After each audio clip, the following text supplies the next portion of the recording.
So I am delighted to be here to share a bit of information on genetic etiologic risks for cerebral palsy. And I've changed the title a little bit from what was in your agenda.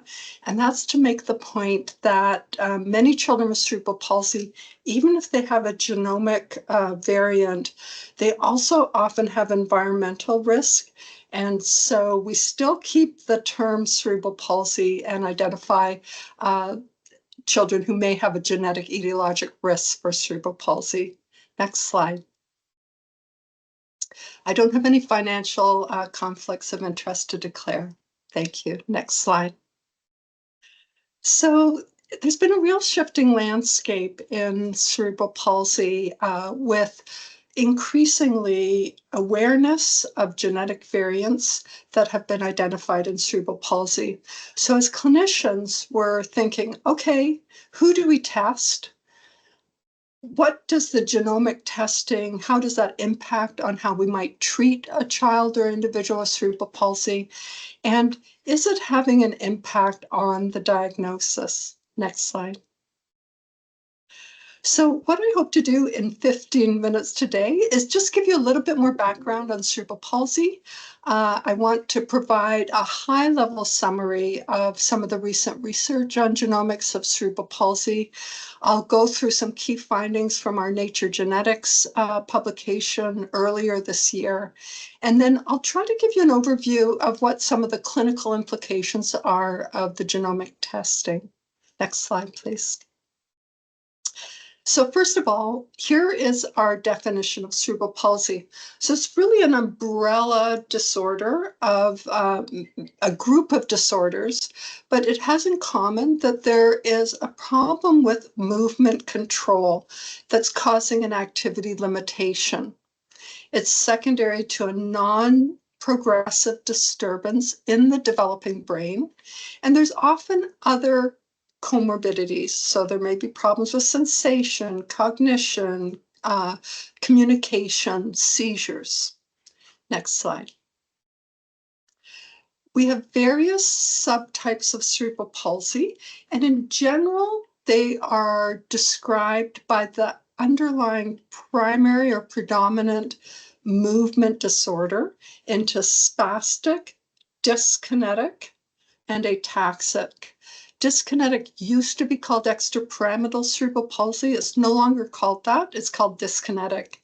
And I've got circles around two here, ataxic and dystonic, because often those two subtypes of cerebral palsy can have a higher prevalence of having genomic variation.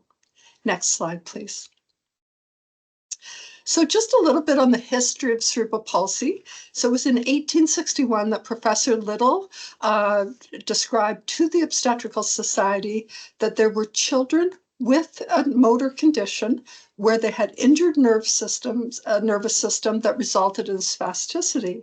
And he postulated that it was due to a difficult labor and birth. And we've moved a long way from that. And so really in the last several years, research is mounting to support the role of genetic etiologic risk to cerebral palsy. Next slide, please.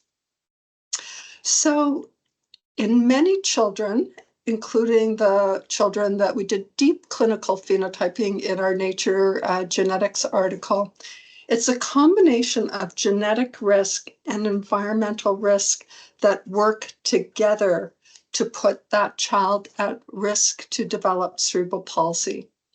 Next slide, please. So let me give you some high-level genomics background as it relates to cerebral palsy. So in the last 10 years, there really has been a lot of publications looking at cohorts of individuals with cerebral palsy and doing genetic testing. So the majority of studies to date have utilized exome sequencing or microarray studies, or a combination of exome and microarray. We now are starting to see whole genome sequencing studies come out that look at SNVs, copy number variants, structural variants, and mitochondrial variants. And so the advantage of whole genome sequencing is it really brings all those elements together. And what we have found is that the rate of genomic variance associated with CP is very variable in the literature, anywhere from 7 to 45%. So let's unpack that a little bit more. Next slide, please. So I want to really highlight here. So if you're the type of person that likes to go and look at all of the literature yourself, I want you to pay careful attention to how the CP cohorts are created. And there's 3 different types of patterns that we see in our cerebral palsy literature. So the first pattern is looking at individuals with cerebral palsy that are labeled cryptogenic or idiopathic. And that's where we've done a whole history. We've looked for environmental risk for cerebral palsy, for example, like being born preterm or having neonatal encephalopathy in the newborn period. And if we're not able to identify environmental risk for cerebral palsy, then we call it cryptogenic. And those children are going to have higher rates of genetic causes to the cerebral palsy. So expect those rates to be higher. Then we also have representative, sorry, if you could just go back, representative cohorts. So those are cohorts that are formed by population-based sampling. All children with cerebral palsy, they're going to have lower rates. And then the third type of cohort is the clinical referral cohort. These are children referred for genetic testing. So for example, in our CP literature, one of the reasons for elevated findings in these cohorts are children are already being referred for intellectual disability, and they have been found to have cerebral palsy. So clinical referral cohorts and cryptogenic cohorts are going to have higher rates of genomic variation in cerebral palsy. Next slide, please. So if you're the type of person that likes to read one study that is a meta-analysis, this is the one I'm recommending, published in JAMA Neurology, and it has done a nice job of differentiating the types of cohorts, whether they're cryptogenic or clinical referral cohorts or representative cohorts. So in the cryptogenic cohorts, they've also collapse the clinical referral cohorts into there. The rate of finding a genomic variant that's pathogenic or likely pathogenic is 35%, really high. But in representative cohorts, it's 7%. And these are in the exome sequencing. So when we combine all of these, it's 23%. But I personally find it better to keep them separate. So exome sequencing, if you've got a representative cohort, it's about 7%. And then in our chromosomal microarray, picking up copy number variants, 5%. So if we look at a representative, all individuals with cerebral palsy, if we combine representative cohorts at 7% and copy number variants at 5%, we're sitting at around 12%.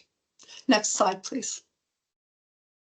So this is the reference for our Nature Genetics publication. It came out in April 2024. It is the largest whole genome sequencing study currently published. And we had trio samples. So we had the child and then the biologic parents. Next slide, please.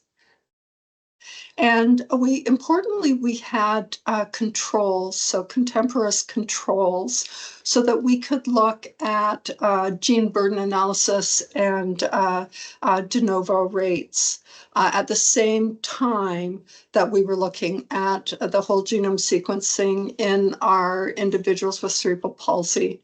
It was from a representative sampling, so we had children from Ontario, we had children from the Canadian CP registry. Next slide, please.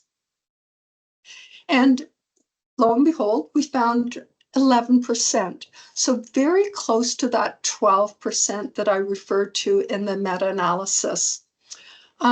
There's many interesting things in the study, but the one thing I wanted to point out is in the blue, that's our SNVs, we're sitting just over 6%. The reds as our copy number variance, we're at about 3.5%. But we also looked at mitochondrial variance and we had 1.5%. So this is a unique contribution of this whole genome sequencing, just highlighting that children with physical neurodisabilities can present with those mitochondrial disorders. We have 18% that had variants that were of interest, but of uncertain significance. And as research continues to figure out where these variants of uncertain significance sit, likely some of those will transition into pathogenic or likely pathogenic. Next slide, please. So our most frequent SNV, just, one of the things that's a little bit hard to wrap your head around for CP is its numerous rare variants. So I just wanted to show you some trends in what we're seeing in patterns of our SNVs. So in this paper, we had 4 cases of children who had COL4A1 variants. And this makes a lot of sense because when you have this particular abnormality, you're at risk for cerebral hemorrhages. And then that can lead to the clinical picture of cerebral palsy. Next slide, please.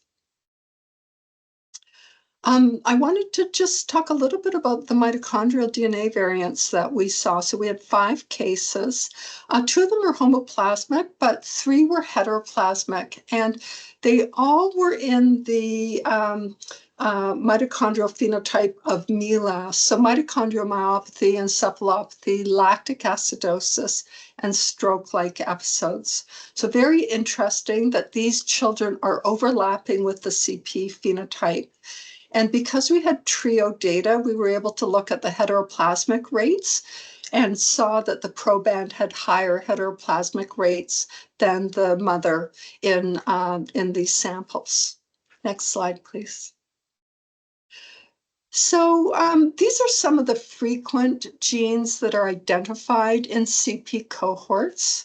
I've already spoken about the COL4A1, and that makes a lot of sense. And I'm going to tell you a little bit more about the CTNBB1 in a second. So if we look at the top line, we've got SPAST and ATL1. Those are associated with hereditary spastic paraparesis. So again, a nice overlap with the clinical presentation. The child is presenting with a spastic diplegic picture. And then if we look at the bottom row, the KCNQ2, that's an epileptic encephalopathy. And for those who are pediatric clinicians, we know that many of those individuals have a physical neurodisability and are labeled with cerebral palsy. And then the TUB4A, TUBVA4A, tubulopathies, lissencephaly, and they are also under that CP umbrella. Next slide, please. So this is just a little bit further information on CTNNB1. So again, if you look at the literature, this is the top gene associated with cerebral palsy.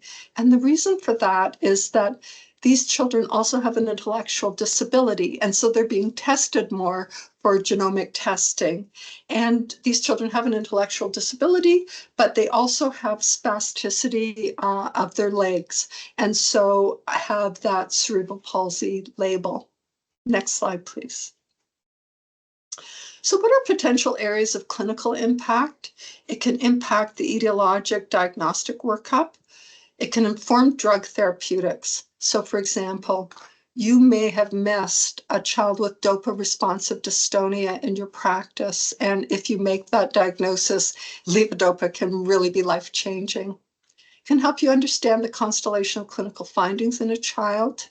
It is shifting perspectives on the clinical spectrum of the disorder.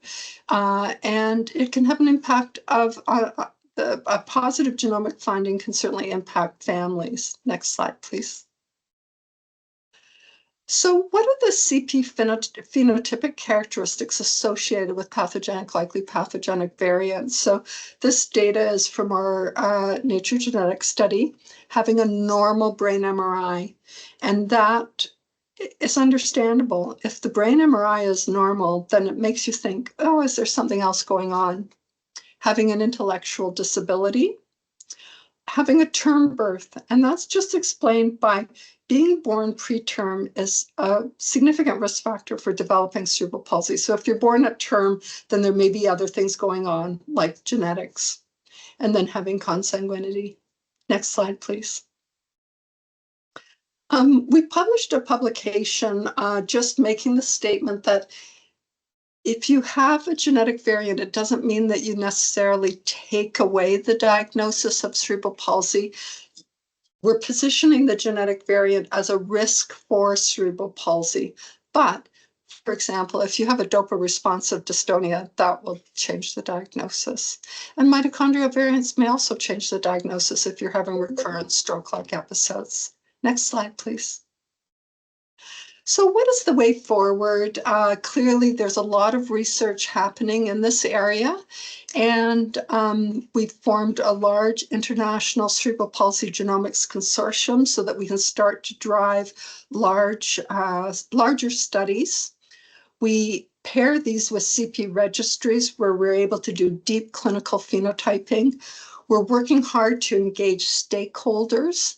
We're trying to, as clinicians, shape where we're going with etiologic testing. Who do we order genomic testing on? And that's a work in process, and also, I think, a shifting landscape. Genetic research will also drive translational neuroscience understanding of cerebral palsy and lead to increased work on drug therapeutics and hopefully bring some new drugs forward. Thank you very much. Excellent. Thank you so much, Dr. Feelings. That was a wonderful presentation. I appreciate your time. And as a brother of a young man with CP, I think the genetic etiologies are super important to understand, at least for the understanding of the disorder and the ownership of what that is. So I certainly appreciate your presentation. And I'd love to get into more conversation with you, but we'll save that maybe for our Q&A in 45 minutes.